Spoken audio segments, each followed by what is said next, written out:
Du dictionnaire philosophique de Voltaire, l'article enthousiasme.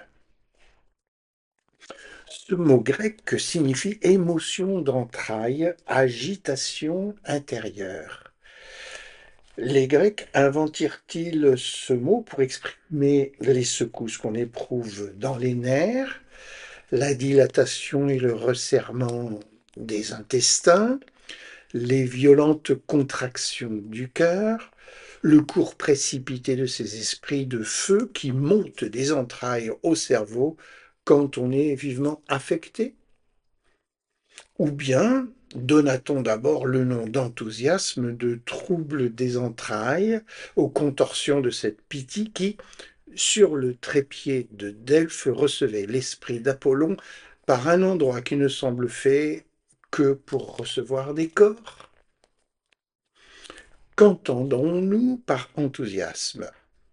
Que de nuances dans nos affections. Approbation, sensibilité, émotion, trouble, saisissement, passion, emportement, démence, fureur, rage, voilà tous les états par lesquels peut passer cette pauvre âme humaine. Un géomètre assiste à une tragédie touchante. Il remarque seulement qu'elle est bien conduite. Un jeune homme à côté de lui est ému et ne remarque rien. Une femme pleure. Un autre jeune homme est si transporté que, pour son malheur, il va faire aussi une tragédie. Il a pris la maladie de l'enthousiasme. Le centurion ou le tribun militaire qui ne regardait la guerre que comme un métier dans lequel il y avait une petite fortune à faire, allait au combat tranquillement, comme un couvreur monte sur un toit.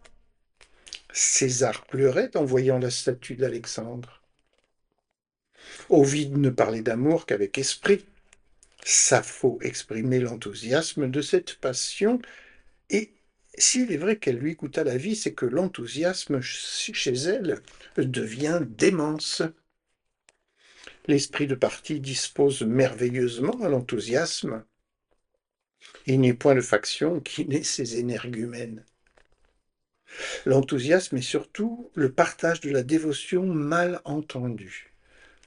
Le jeune fakir qui voit le bout de son nez en faisant ses prières s'échauffe par degrés jusqu'à croire que s'il se charge de chaînes pesant 50 livres, l'être suprême lui aura beaucoup d'obligations.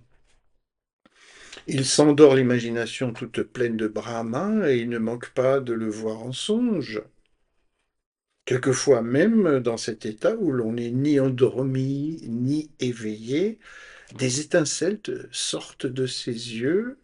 Il voit Brahma resplendissant de lumière, il a des extases, et cette maladie devient souvent incurable.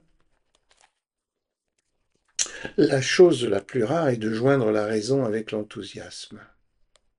La raison consiste à voir toujours les choses comme elles sont.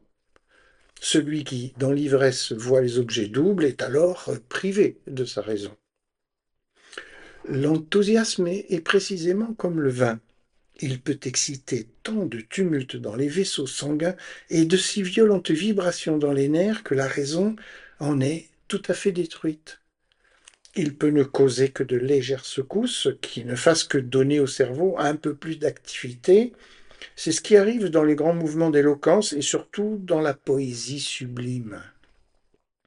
L'enthousiasme raisonnable, c'est le partage des grands poètes.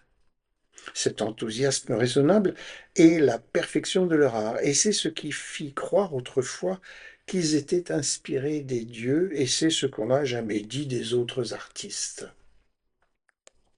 Comment le raisonnement peut-il gouverner l'enthousiasme? C'est qu'un poète dessine d'abord l'ordonnance de son tableau, la raison alors tient le crayon. Mais veut-il animer ses personnages et leur donner le caractère des passions? Alors l'imagination s'échauffe et l'enthousiasme agit. C'est un coursier qui s'emporte dans sa carrière, mais la carrière est régulièrement tracée.